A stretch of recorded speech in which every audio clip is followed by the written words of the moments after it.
All right, in our first video, we looked at how to identify if you have an angle bisector. So if both of these angles turn out to be equal, we have an angle bisector.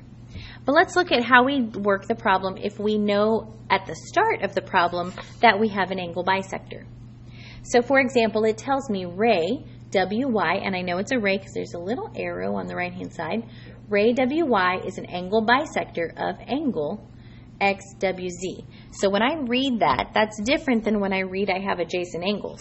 So when I read that, I know that if I were to sketch the picture, if I sketch angle XWZ, and I don't know how big it is, I usually always draw big obtuse angles so that I can write in them, just to give myself some room. XWZ, W's in the middle, so that's my vertex. And then my X and my Y are interchangeable. And it tells me, or my X and my Z, sorry, Z are interchangeable. So then ray WY is a bisector. So from W to Y is going to divide this whole angle into two equal parts. So I draw a ray. Starts at W, goes in the direction of Y. That's my angle bisector. To show myself that it's an angle bisector, I'm going to mark them with matching arc marks. So I'm going to put an arc on this one that's going to match the arc on this one. Okay? All right, so then as I read, the measure of angle XWY. So XWY is 6x plus 11. Okay, then my other angle is ZWY. ZWY is 8x minus 13. Now, when we did angle addition, like at the top of this lesson, we did 6x plus 11, and then we added that to the orange angle, 8x minus 13. And you can't solve an equation unless it equals something. But I get stuck here because they didn't tell me how big the whole angle is. So I'm not going to be able to add these two together and say it equals something because I don't know what it equals. So that's not going to be the way I'm going to have to solve this one. I can't use angle addition to solve this problem because I don't know how big the whole angle is. Okay? So this time, what I do know though is if I have an angle bisector, I marked these as congruent angles, which means they have equal measures. So this angle is equal to this angle. So I can say these are equal. All right? So now I can solve this because I can get all my x's on one side. I usually move the smaller x to try to keep things positive. That turns into a 0, and 0 plus 11 is 11. Equals 8x minus 6x is 2x minus 13. That was my subtraction property of equality. Then I'm going to add 13 on both sides. That turns into a 0. So I end up with 24 equals 2x minus or plus 0, so I don't have to write that. Okay? Then I divide both sides by 2. And x equals, or 12 equals x. Okay? It said to find x. I did that. X equals 12. And then it said to find each angle.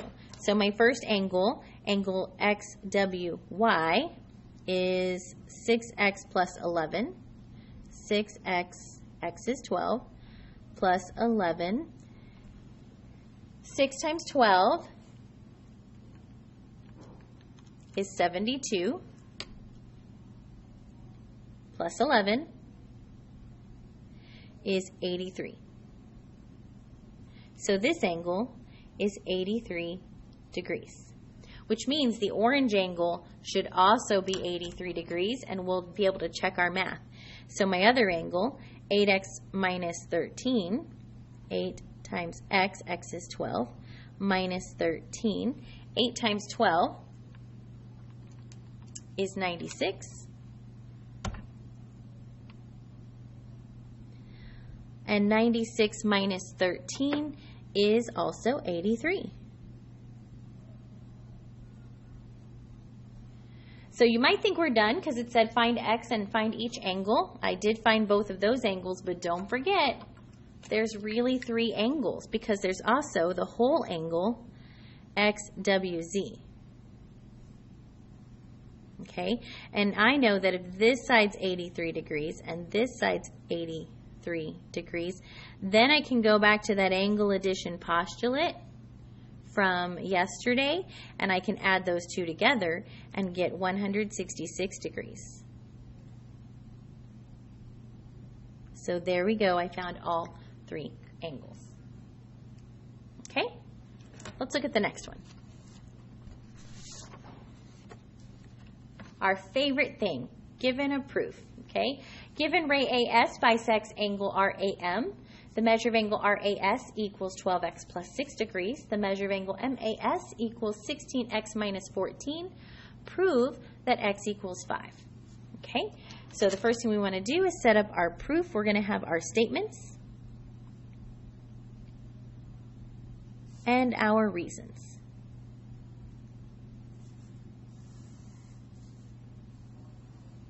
Okay, we also probably, as we go through and look at our givens, it would be helpful to sketch a picture. So I know that ray AS bisects angle RAM.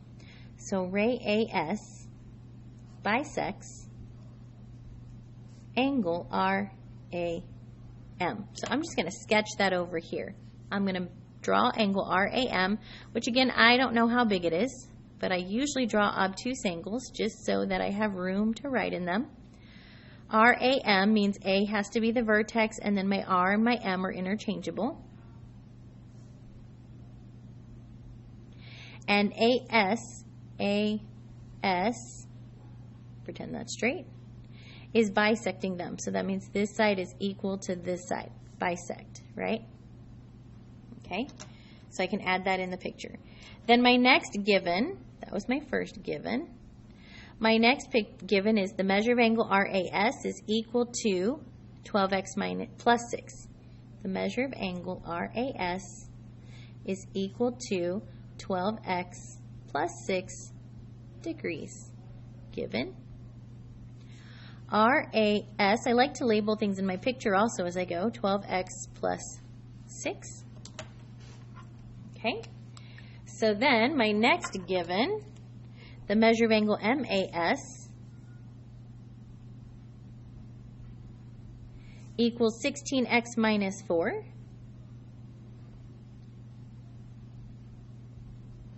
degrees.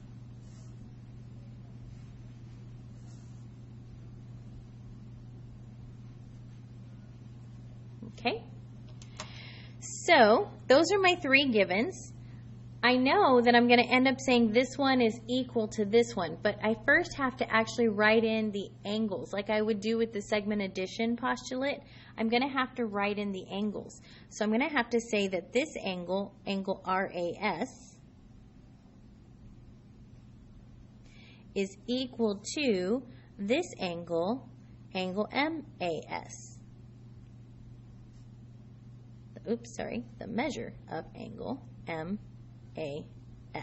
Remember, notation is super important. You have to get it right. I was messing up there for a minute.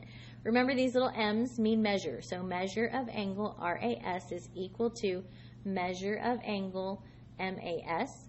And the reason I can write that is because I have this word bisect right here. And so we say it's because of the definition of angle bisector. Okay, which is very similar to what we did when we did segment addition or angle addition, except we said angle addition postulate, right? Here we're saying definition of angle bisector because we're bisecting angles. Okay, we're not adding things. So now the next thing I'm going to do is my substitution, right? I can substitute the RAS with what it equals, 12x plus 6, And again, we don't have to use the units when we're substituting in. Equals the measure of angle MAS, which I can substitute in. And that is substitution property of equality. Remember, if you're going to abbreviate so I can tell it's substitution and not subtraction. All right, so the next thing we want to do is we want to move all our x's to the same side, okay? Now, in this case, since I know I'm going to be proving x equals 5, I can move my x's to the left so that way I don't have to worry about flipping it around using the symmetric property at the end. But you will end up with negatives, right? Because when I subtract this 16x, I'm going to end up with a -4, and that's okay. It's okay to end up with negatives. I usually try to avoid it if I can, but sometimes we can't. So 12x minus 16x is a -4x plus 6 equals 0 minus 4. Okay, so I end up with, that was the subtraction property of equality. And again, if you abbreviate subtraction, make sure it doesn't look like substitution. Okay? All right, then the next thing I need to do is get the -4x all by itself. So I'm going to subtract 6 on both sides. When I do that, I get -4x equals -4 minus 6 is a -10.